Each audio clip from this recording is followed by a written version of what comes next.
Hello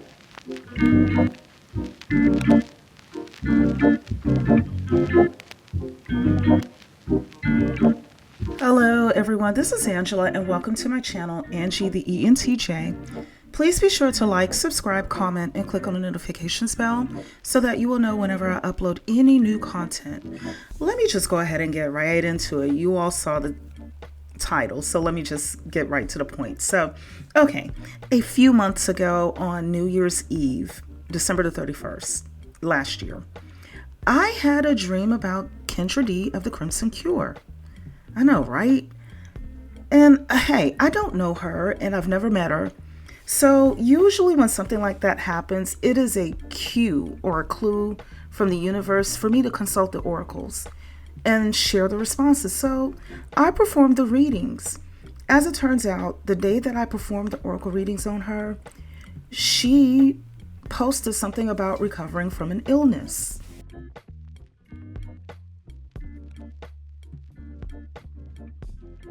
Okay, so the overall response from the oracles showed that Crimson Cure indeed is a very talented individual. However, it will be wise for her to change the direction that she's going, or else it may lead to disaster.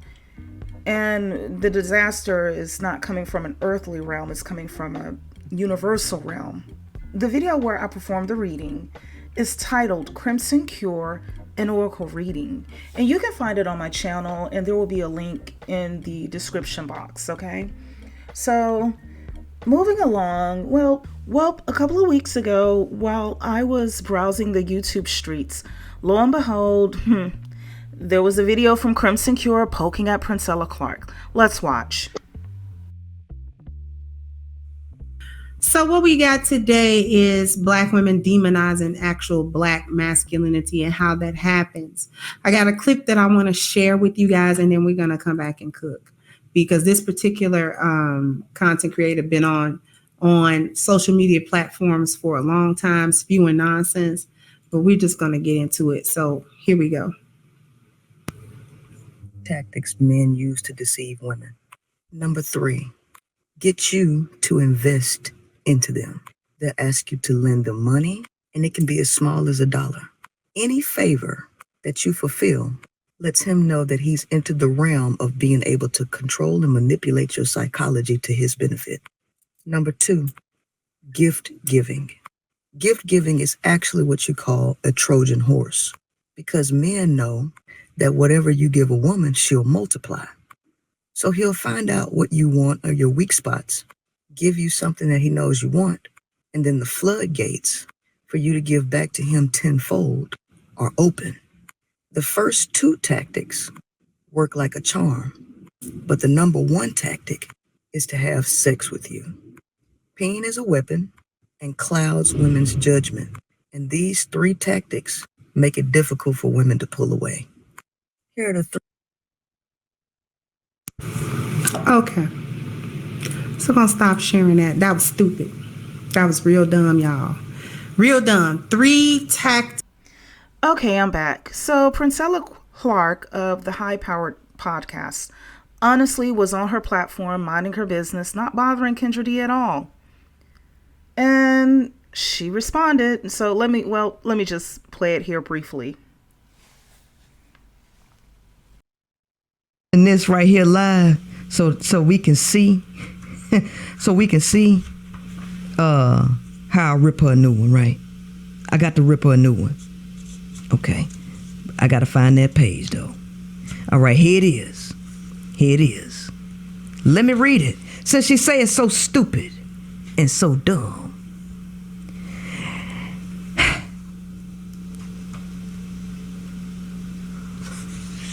Pimpy Ken. Get in a hoe's head. As I have always said, the book on what a hoe will do has yet to be written. You can never really know everything that goes on inside a hoe's head. But one of the things that made me such a good pimp was that on some level, I understood a lot about what made a hoe tick. My best teachers, hoes. Over the years, I learned some valuable lessons and gained a lot of insight from the hoes I had around me. Knowledge is power, and it's available to anyone willing to really pay attention. I'm back. What can I say? I haven't done a reading on Princella Clark, but if I had to guess, her personality, from what I can observe, is one that many on my end of things would describe as fiery. And there are different types of fire as far as that goes. There are the raging infernos like a crystal swirls or a pretty black magic. Shout out to them.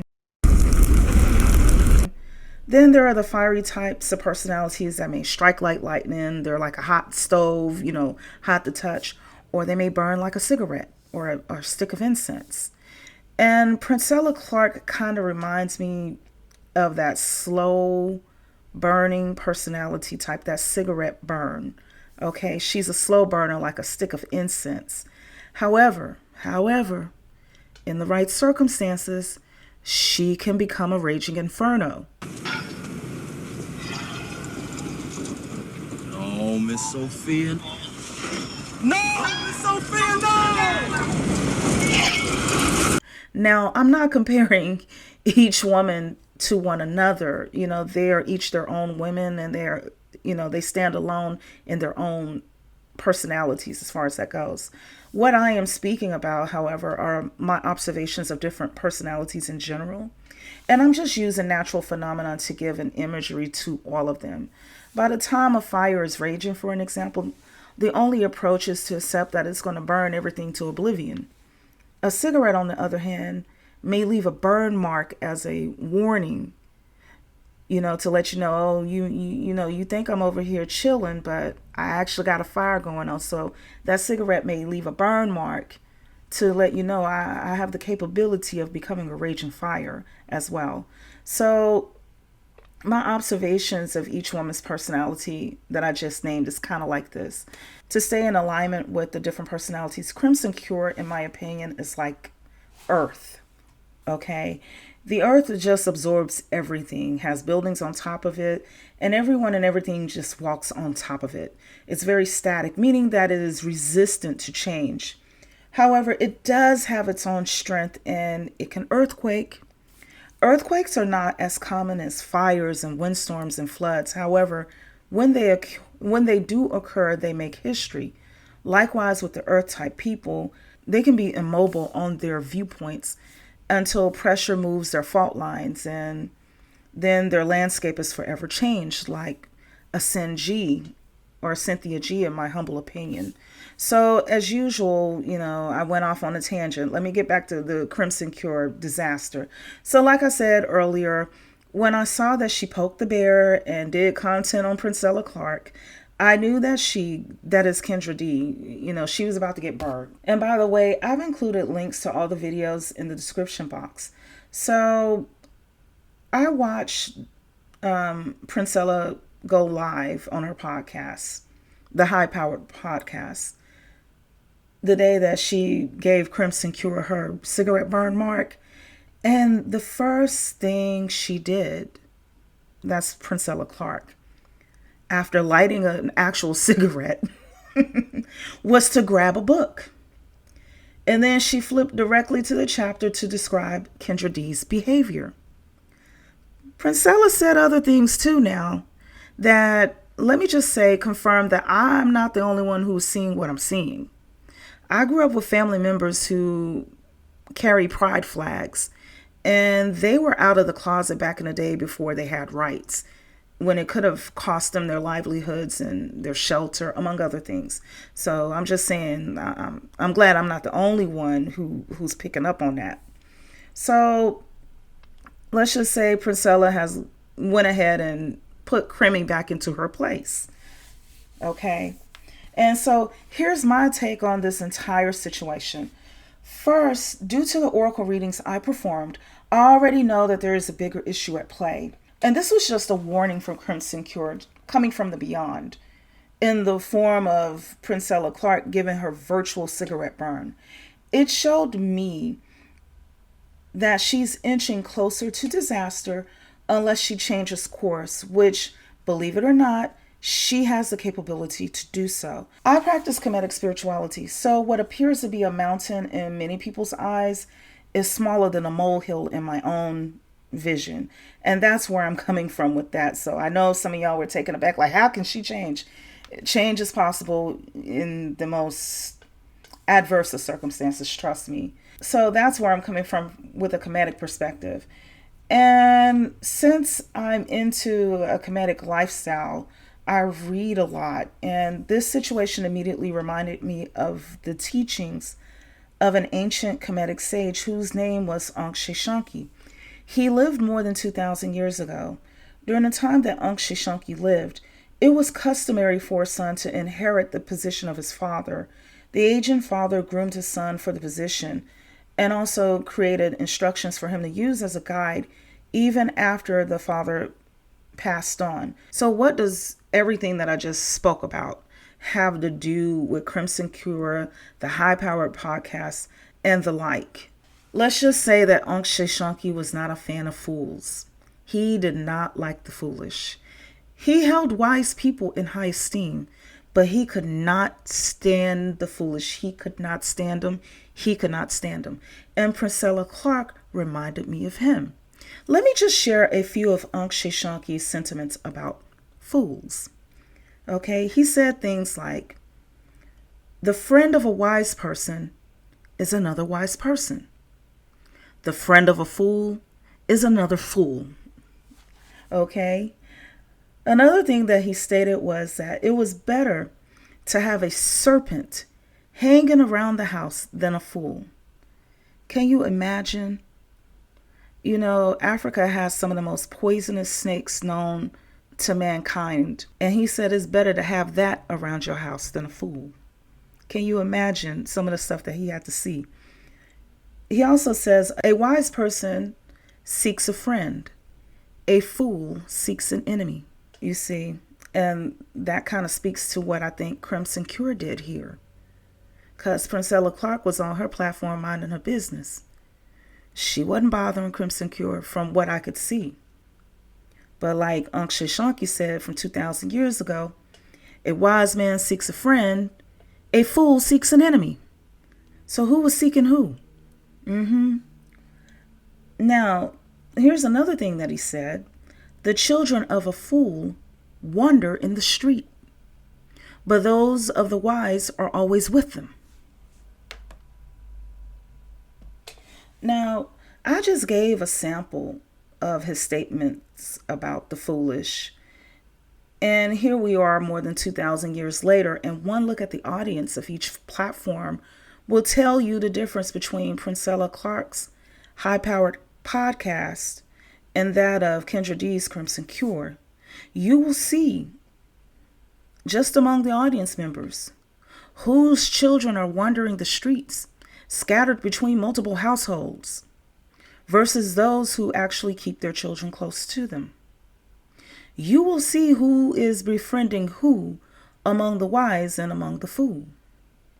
You see, you will see who was minding her own business while the other one sought an enemy. And Princella was minding her own business, not looking for anybody, so no, she's not the fool in this instance. Okay. He also stated, Ankh Sheshanki that is, he also stated that the wealth of a house is a wise woman.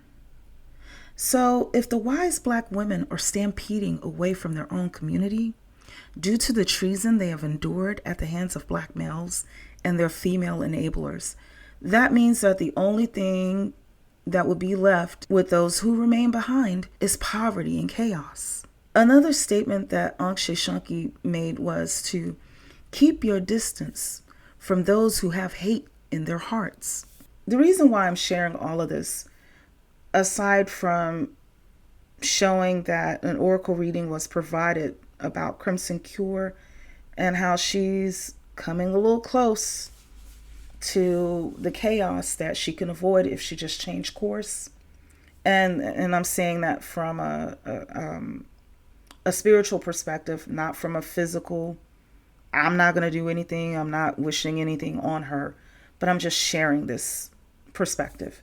So, but the reason why I'm sharing all of this is to show from a rare perspective how everything that Black women are doing is in alignment with wisdom. Meanwhile, everything that Dusties and their supporters are doing are in alignment with a cataclysmic, chaotic ruin, We have not seen the worst of it. So I'm also happy to see that wise people are becoming more and more vocal in this day and age, because for a long time, we have been getting overrun by the foolish.